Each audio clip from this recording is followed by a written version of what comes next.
this video, I'm going to cover everything you need to know about sets in mathematics.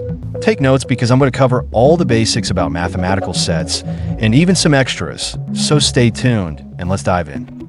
Let's begin by looking what a set is, and also how it can be represented. A set is a well-defined collection of distinct objects. These objects are called the elements or members of the set. Distinct objects can be numbers, but they are not limited to that. They can also be letters, shapes, or any other identifiable items. There are two main ways to represent sets. One is by using curly braces. For example, the set of primary colors can be written as red, blue, yellow. In this case, P is the name of the set, but you can choose any name. It is also important to place a comma between each element of the set. The other way is by using a Venn diagram. This is a more visual method, and it uses circles to represent and separate different sets. Each set is a circle, and the number of circles can vary, as well as the areas that overlap. If they overlap, this means that they share some elements that are the same. One of the most common examples of this is the types of numbers. The set of natural numbers is entirely contained within the set of integers, which in turn is contained within the set of rational numbers, and so on. To show that something isn't a set, we use the symbol is an element of. For example, 3 is an element of 1, 2, 3, 4.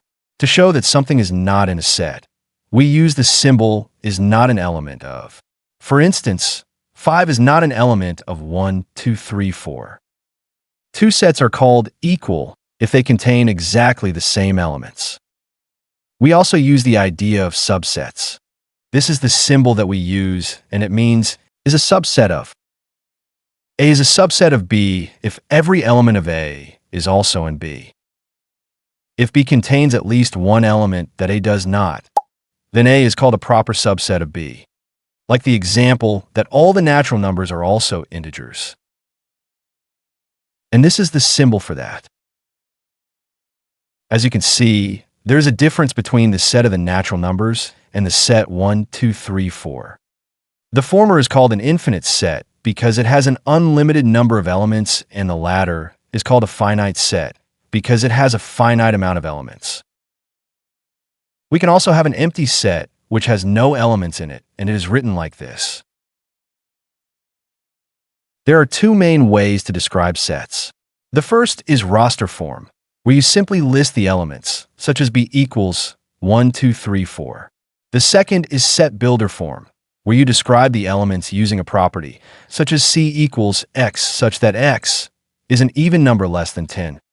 This vertical line means such that, and this set would be this in roster form. Set builder notation is useful when you have many elements that share something in common, as in this example. While roster form is practical because it immediately shows which elements are included. Sets are powerful because of the operations we can perform on them. I'm going to explain it with the help of this example. We have a set A and a set B in the universal set U that contains all the elements under consideration in a particular context or problem. The union of two sets, written as set A union set B, contains all the elements that are in set A, in set B, or in both. The intersection of two sets, written as set A intersection set B, contains all the elements that set A and set B have in common. The difference of two sets, written as set A minus set B, contains all the elements in set A that are not in set B. Finally, we have the complement of a set, written as set AC, containing everything in the universal set that is not in set A. This can also be written like these. Now let's do some exercises with this new information we've learned. Feel free to pause the video if you need more time to think. How would this expression look if it were represented on a Venn diagram?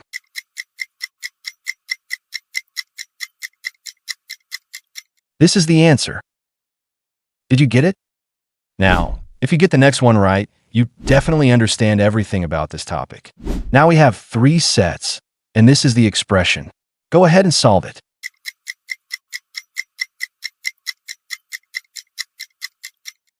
This was a harder one, and don't worry if you got it wrong. But if you got it right, nice work. Let's end our lesson with some final concepts. There are also some other concepts that are useful when we talk about sets. One example is the cardinality of a set.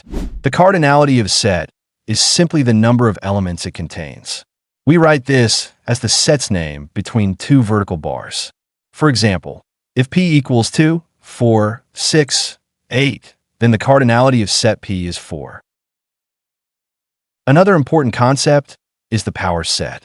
The power set of a set is the collection of all possible subsets of that set. For example, if set A equals 1, 2, then its power set is an empty set 1, 2, and 1, 2. This shows that a set can also have other sets as its elements.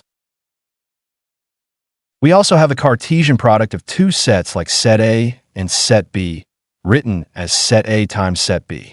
It consists of ordered pairs, where the first element comes from set A and the second element comes from set B. For example, if set A equals 1, 2 and set B equals xy, then this is the Cartesian product. You can think of this as a kind of special product of sets. You can see there are similarities between the two.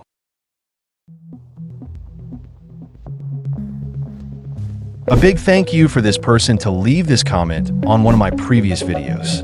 Leave a comment yourself if you enjoyed the video or have any ideas for future videos. Thanks for watching.